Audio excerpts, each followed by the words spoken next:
Bismillahirrahmanirrahim. Assalamualaikum warahmatullahi wabarakatuh. Selamat pagi, salam sejahtera bagi kita semuanya. Om Swastiastu, Namo Buddhaya, salam kebajikan.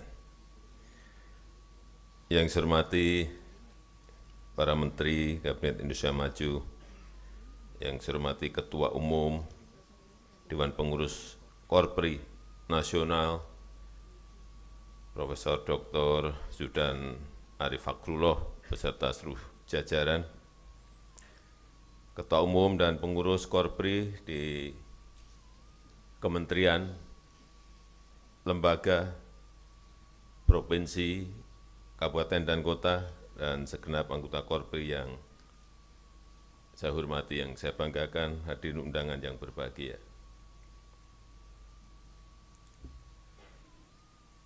Senang sekali pada pagi hari ini bisa hadir di Rakernas Korpri. Ini adalah satu-satunya organisasi pegawai Republik Indonesia di luar kedinasan. Tadi Prof. Zudan menyampaikan anggota Korpri sudah mencapai 4,4 juta. Ini jumlah yang sangat besar dan juga menjadi kekuatan besar penentu kemajuan bangsa.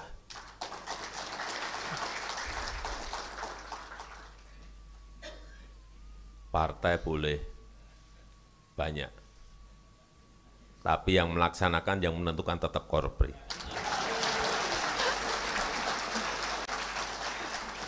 Karena yang menjalankan apapun yang ada di pemerintahan itu Korpri.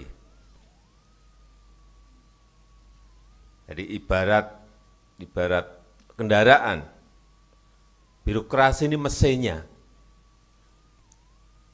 Mesin, betapa sangat pentingnya. Birokrasi itu mesinnya. Dan kita membutuhkan mesin dengan tenaga yang kuat.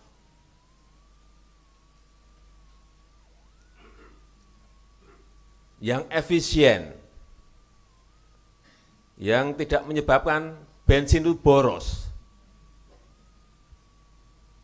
yang tidak segera panas, tidak mudah panas, ngebut tapi adem terus. Yang dibutuhkan sekarang itu, dan tahan banting, karena perubahan dunia sekarang ini hampir tiap hari selalu berubah. Oleh sebab itu saya ingin ekosistem kerja ASN itu harus memacu. Ini sering saya sampaikan, harus memacu orang untuk berkinerja, memacu orang untuk berprestasi, memacu orang untuk berinovasi. Ini tugas dari Pak Sekda, Provinsi, Kabupaten dan Kota, tugas Sesmen, Sekjen, di kementerian dan lembaga. Saya sering sudah menyampaikan ke Pak Menpan RB, harus ada tolok ukur yang jelas, harus ada reward yang jelas. Jadi orientasi, jangan sampai kerja sampai tengah malam. Saya lihat, pernah saya ke daerah, saya lihat ini kok kepala sekolah dan guru ini kerja sampai malam-malam, ini urusan apa saya cek. SPJ.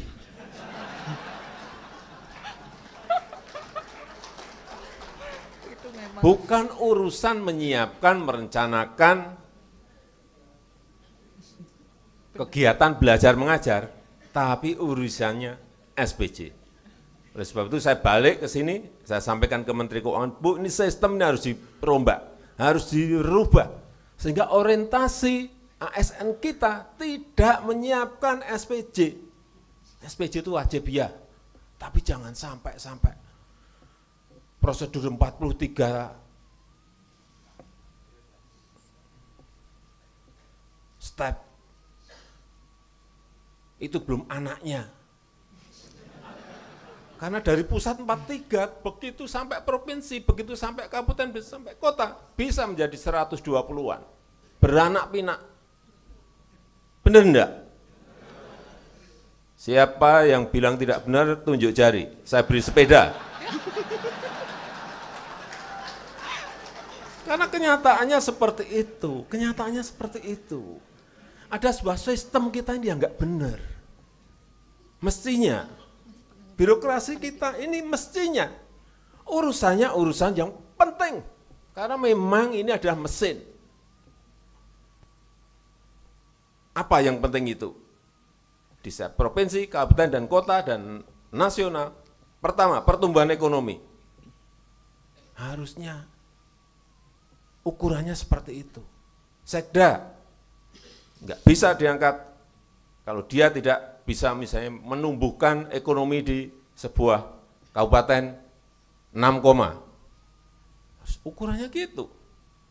Bukan urusan apa, bukan ukurannya SPJ.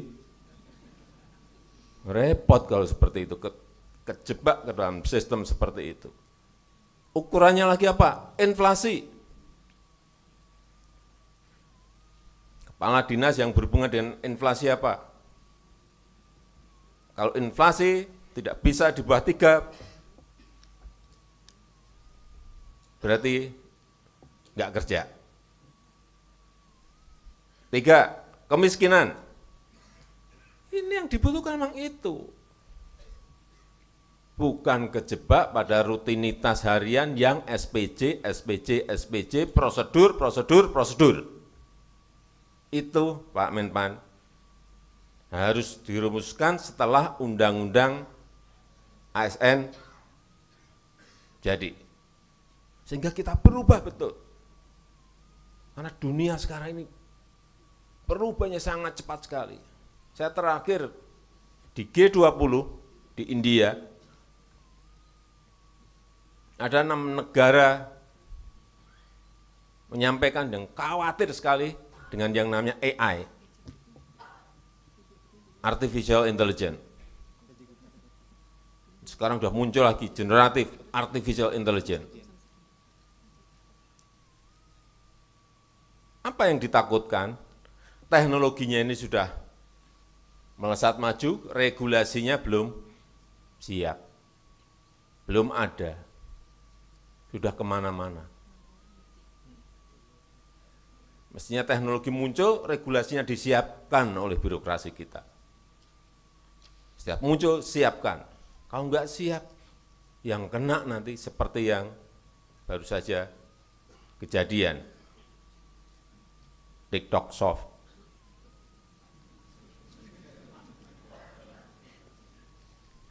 Bisa mengenai UKM kita, UMKM kita, mengenai pasar-pasar tradisional kita. Hati-hati.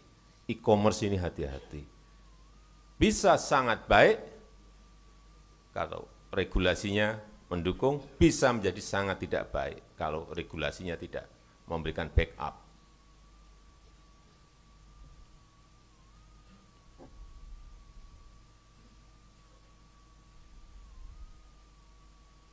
Itu mestinya tugas-tugas besar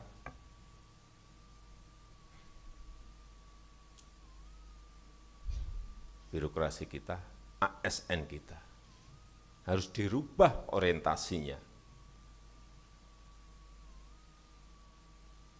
Tapi memang dimulai dari pusatnya dulu. Sistemnya, peraturannya, regulasinya memang agar orientasinya ini berubah. Karena kalau tidak, seperti tadi disampaikan oleh Bapak Ketua Umum, kita akan terjebak nantinya pada jebakan negara berpendapatan menengah, middle income trap. Seperti yang kejadian itu di Amerika Latin. Ini sering saya ceritakan. Tahun 50, tahun 60 mereka sudah menjadi negara berkembang. tapi 50-60 tahun kemudian juga tetap menjadi negara berkembang. Sampai sekarang tetap menjadi negara berkembang. Padahal saat itu mereka diberi peluang untuk melompat menjadi negara maju. Saya lihat, saya pelajari kenapa. Ya, karena tidak menggunakan opportunity, tidak bisa menggunakan peluang yang sudah diberikan. Dan kita sekarang ini berada pada peluang itu. Jadi 3 kepemimpinan nasional di tahun 2024, tahun 2029, tahun 2034 itu sangat menentukan sekali Indonesia bisa melompat menjadi negara maju atau tidak maju, atau terjebak pada middle income trap.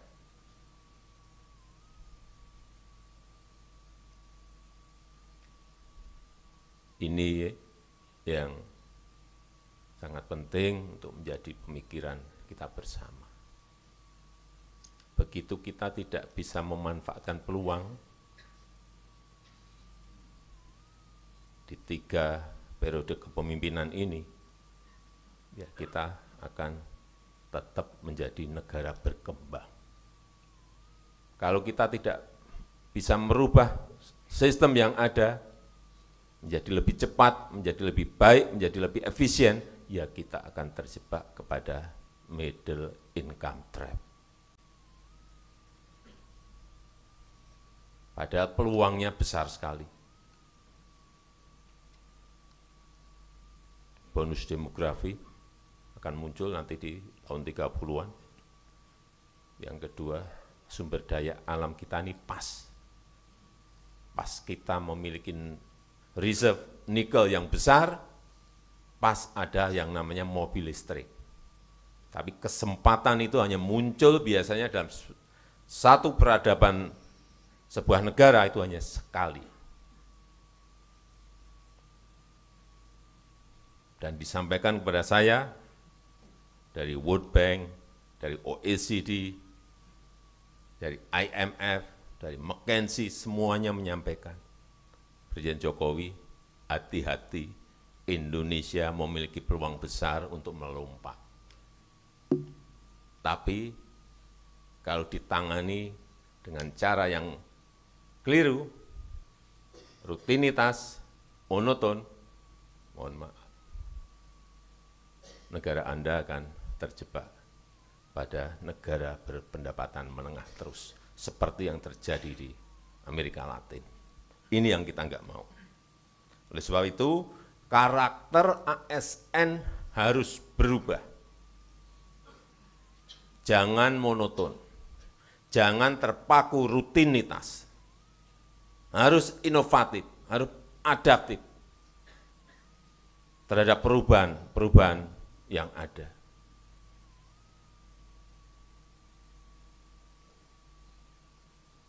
Regulasi, baik itu undang-undang, permen, perda, nanti ada peraturan dinas, ada peraturan menteri, ada peraturan dirjen, itu kurangi. Karena sekarang ini butuh fleksibilitas yang tinggi, butuh kelincahan kita itu. Karena perubahannya berubah-ubah akan sangat cepat sekali. Dan juga ASN yang jangan alergi terhadap teknologi dan digitalisasi. Sangat penting. Tidak bisa kita cegah lagi. Mengejarnya harus lewat teknologi dan digitalisasi.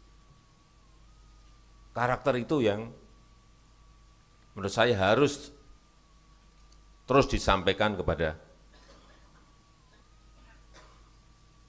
seluruh anggota Korpri. Kemudian kolaborasi, ini yang saya lihat, saya menghandle kementerian-kementerian masih ego sektoral. Ini jalan sendiri, ketemu Nadiman enggak jelas. Itu yang berusaha selama 9 tahun saya handle agar mereka satu tujuan. Ini mendukung ini, tujuannya satu. Sehingga yang namanya saya bolak-balik sampaikan, Pak Sekjen, Pak Sesmen, Pak Sekda, tolong didesain yang namanya APBN, yang namanya APBD, itu jangan banyak-banyak program. Anggaran jangan diecer-ecer ke dinas-dinas. Buat 1, 2, 3 program cukup, tapi goal. Sampaikan juga ke DPRD mengenai itu. Jangan semua diratain. Kalau ada kenaikan APBD 5%, semua dinas tambahnya 5%. Wah, yang terjadi seperti itu. Saya mengalami karena saya pernah jadi wali kota 2 kali, pernah jadi gubernur, pernah jadi presiden 2 kali. Enggak ada di Indonesia seperti itu. Dari bawah wali kota 2 kali, gubernur, presiden 2 kali, enggak ada. Jadi saya nyelami betul, ngerti betul situasi di lapangan seperti apa. Kembali lagi ke APBD tadi, APBN, APBD. Jangan terlalu banyak diecer-ecer ke dinas. Nanti dinas di bawahnya apa? Sekarang karena berubah-ubah terus saya sudah. Apa kabit, nanti ke kabak, ke kasih misalnya. Kalau seperti itu enggak akan jadi barang. Udah, fokus saja. Kalau kabupaten belum ada waduk, sudahlah konsentrasi buat waduk. Setahun 1 cukup, tapi jadi barang.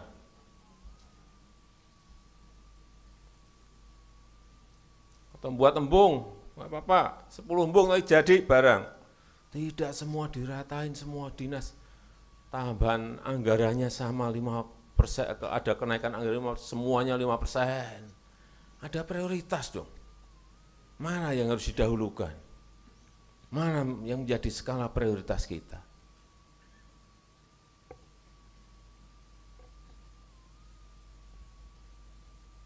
Kita sudah berpuluh-puluh tahun terjebak pada sebuah sistem prosedur yang rumit dan berbelit-belit itu juga karena aturan banyak sekali. Saya pernah mencabut 3.300 perda. Jangan tepuk tangan dulu. Cabut, udah. Sampaikan ke Mendagri, cabut. Ya Pak, kita cabut. Lewat kajian, lewat kalkulasi cabut. Tidak ada 3 bulan digugat di mahkamah. Kalah. Udah setelah itu saya udah nggak usah. Nah ya cabut lagi nanti kalah lagi gimana udah. Itu sistem yang memang harus kita perbaiki. Karena yang namanya perda itu akan juga mengatur birokrasi pemerintahan di provinsi, kabupaten, dan kota.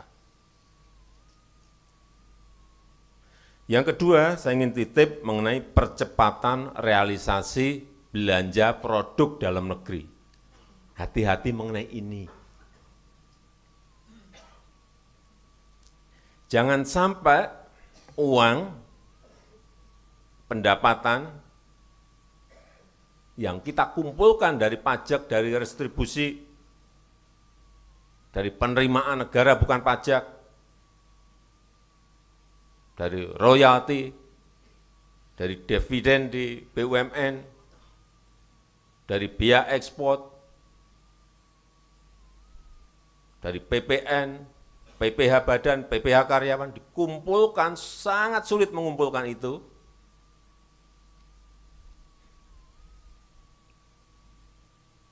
Menjadi APBN, menjadi APBD, kemudian kita belanjanya barang impor. Bodoh sekali kita. Hati-hati ini, sampaikan kepada semua dinas. Kalau itu kita lakukan. Kita mengumpulkan pendapatan itu sangat sulit sekali. Income daerah, income negara sangat sulit sekali. Kemudian belanjanya barang impor. Itu yang selalu saya ingatkan. Tidak memiliki trigger ekonomi terhadap produk-produk yang dihasilkan oleh UMKM, oleh perusahaan-perusahaan di dalam negeri. Malah memberikan trigger ekonomi kepada negara lain. Apakah benar seperti ini? Ini perlu saya ingatkan. Pak Sekda tolong sampaikan kepada seluruh kepala dinas, mengingatkan mengenai ini. Asesmen, Pak Dirjen, sampaikan ini kepada bawahan kita. Enggak benar. Ngumpulkannya sangat sulit, belanjanya yang menikmati mereka.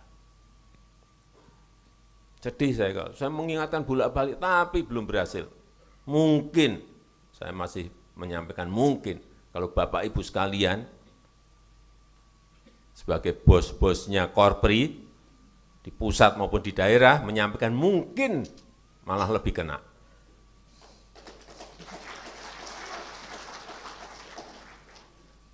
Karena ini, tadi pagi saya cek, karena data selalu sarapan pagi saya itu data. Realisasi belanja produk dalam negeri.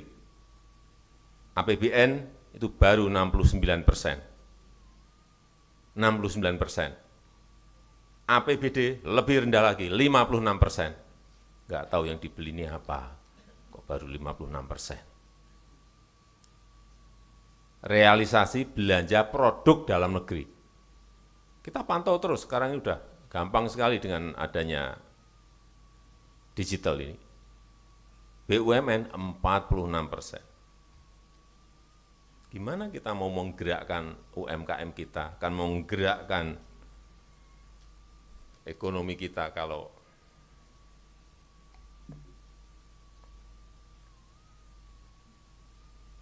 belanjanya masih tidak berorientasi pada produk dalam negeri.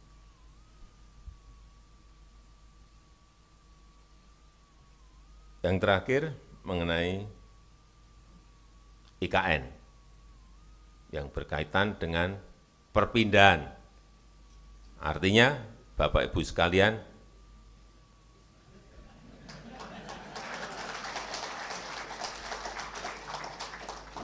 saya dengar ada yang senang, ada yang enggak senang. Tapi ingat, Bapak Ibu sudah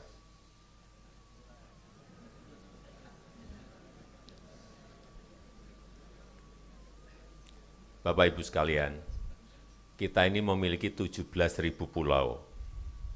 Memiliki 17.000 pulau. Satu pulau yang namanya Pulau Jawa, itu dihuni oleh 56% dari penduduk kita, 278 juta. 278, 56%-nya itu hidup di Jawa. Sehingga daya dukungnya udah nggak kuat Pulau Jawa ini. 150-an juta hidup di Jawa. PDB ekonomi 58% itu ada di Jawa. Perputaran uang, perputaran ekonomi 58% ada di Jawa. Yang pulau yang lain sisanya yang tadi 17.000 kurang 1 tadi, dapat apa? Ini yang sering saya sampaikan, kita butuh Indonesia sentris, bukan Jawa sentris. Sehingga perlu pemerataan. Perlu pemerataan.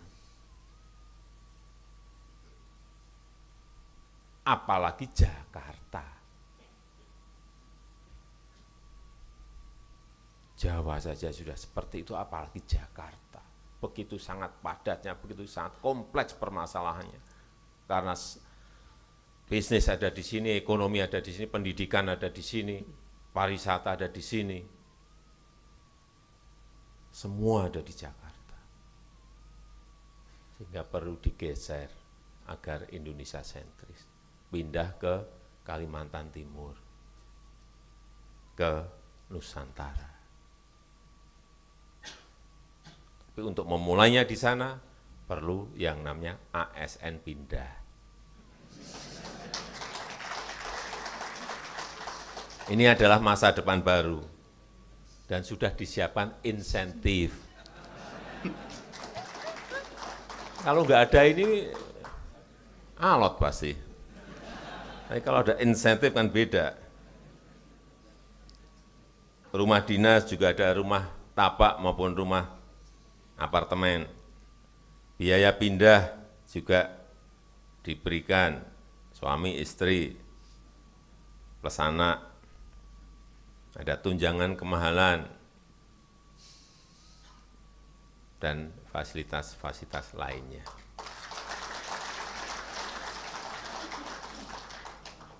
Memang butuh jiwa pionir.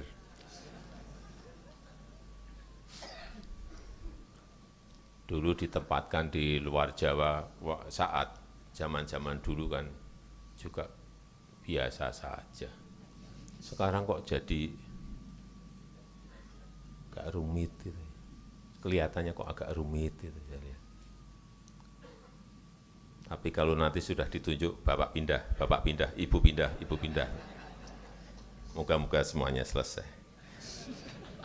Saya rasa itu yang ingin saya sampaikan dalam kesempatan yang baik ini, dan dengan mengucap Bismillahirrahmanirrahim pada pagi hari ini secara resmi saya buka rapat kerja nasional Korps Pegawai Republik Indonesia tahun 2023. Terima kasih.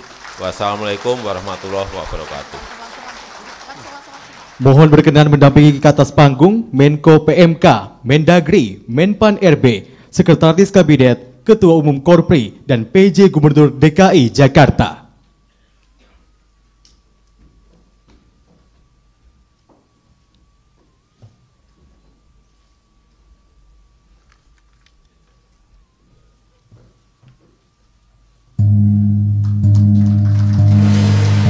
Dengan ini, Rapat Kerja Nasional Korpri tahun 2023 secara resmi dibuka.